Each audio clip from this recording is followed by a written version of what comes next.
Welcome to Programming Fundamentals with Kotlin. My name is Ryan, and I'll be your teacher for the duration of this course. To speak of myself briefly, I am a self-taught developer with about 5 years of experience building web and mobile applications in Java and Kotlin.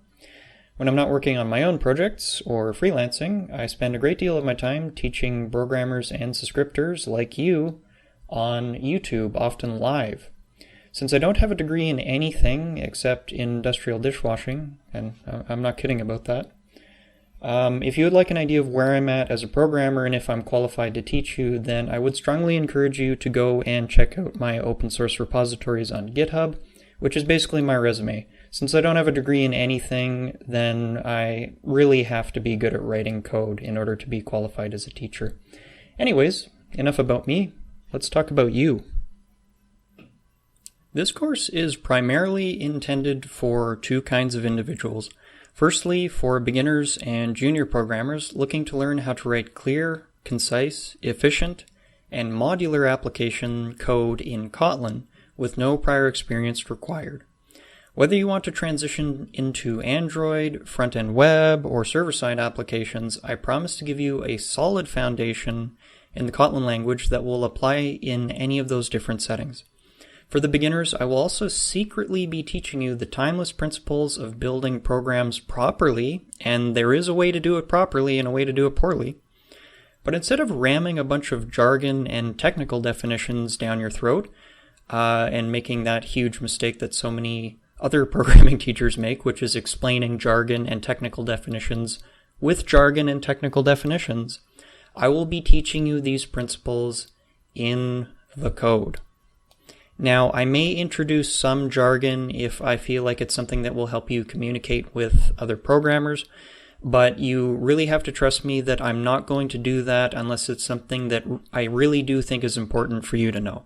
The other individual which this course is intended for is intermediate developers from different platforms, particularly Java, but it doesn't have to be, who are looking to pick up not just the basics of Kotlin, but to learn and apply many of Kotlin's features which are specifically designed for building modular, scalable, and robust applications. Also, after having communicated with many hundreds of junior to intermediate level developers over the past few years, I've come to notice that topics such as testing, problem domain analysis, and the fundamental principles of software architecture, all of which I have found to be invaluable in building complex applications, are not well understood. So if any of those are topics which you've been avoiding, do me a favor. Try those modules out because they really can make a big difference. Alright, so before we proceed, I just wanted to spend a moment talking about what you can expect in the different parts of this course.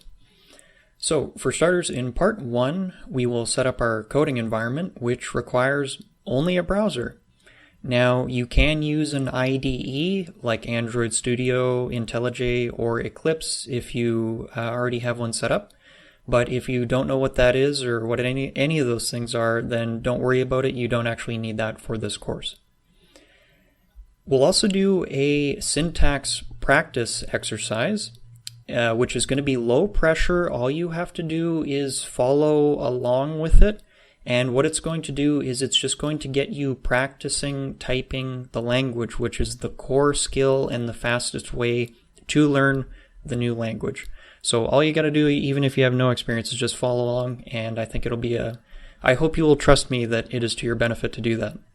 As a bonus in part 1, I'll discuss advice and strategies I've personally developed over the years, which I've used to start building complex applications in Kotlin in under a month. Now, I had several years of Java prior to that, but these are principles which I regularly apply, and they do work very, very well. In part 2, we will discuss the fundamentals of information and information processing systems, such as the device you're using to watch this video. And by information processing system, I'm really saying computer. What we'll do is we'll learn what the Kotlin code we write actually means to the computer system which carries out our instructions. We'll learn how to isolate data which changes from data which doesn't change to improve the program efficiency and reduce errors. So this is basically a little bit on mutability versus immutability, or things that change versus things that can't change. And we'll also learn how to group information together in objects and functions by reasoned analysis, as opposed to just guessing. So there's going to be a lot of stuff in there. Some of it is for beginners who are a little curious about the computer science stuff, but a lot of it's just going to be practical instruction and code examples on how to actually structure data in production code. In part 3, we will learn how to distinguish the different types of logic in an application with the goal of keeping those logical functions separate from each other and why you might want to do that. It is actually kind of important. We'll also learn how to represent the flow of an application using event-driven programming.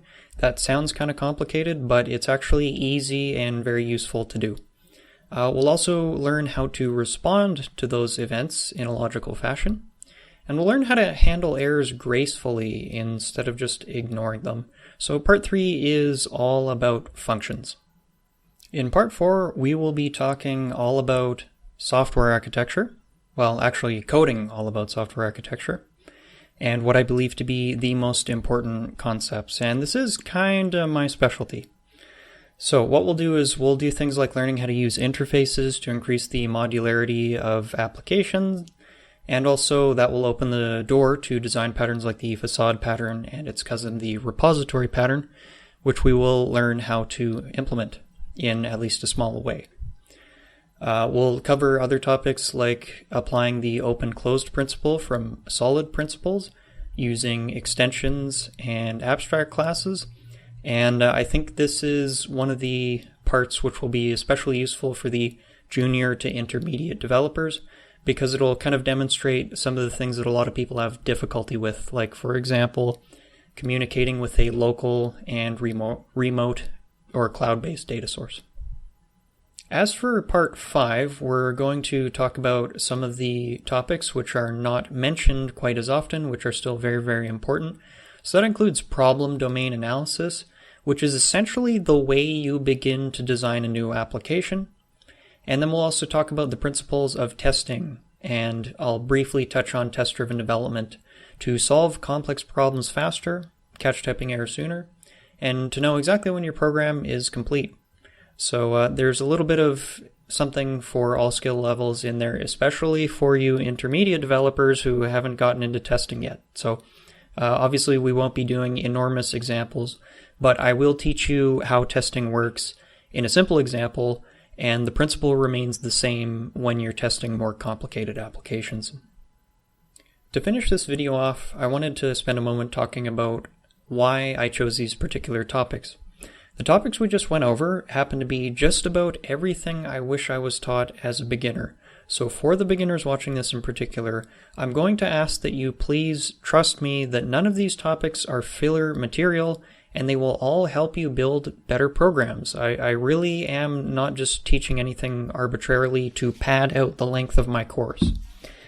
If you follow through with this course, I personally guarantee that you will learn to write concise, testable, easy-to-read Kotlin code. You'll also understand the relationship of reality and information, and how we can apply that understanding to store and process that information in memory more efficiently. You'll also understand in code, which is the real source of truth, how to apply the fundamentals of software architecture, no matter what architecture you choose, because there are common themes in all of these architectures which I will discuss. Finally, you will understand the true benefits of testing your code to verify its integrity, and this is especially important when you start to build more complicated applications. So if that sounds interesting to you, then I'll look forward to seeing you in the next video.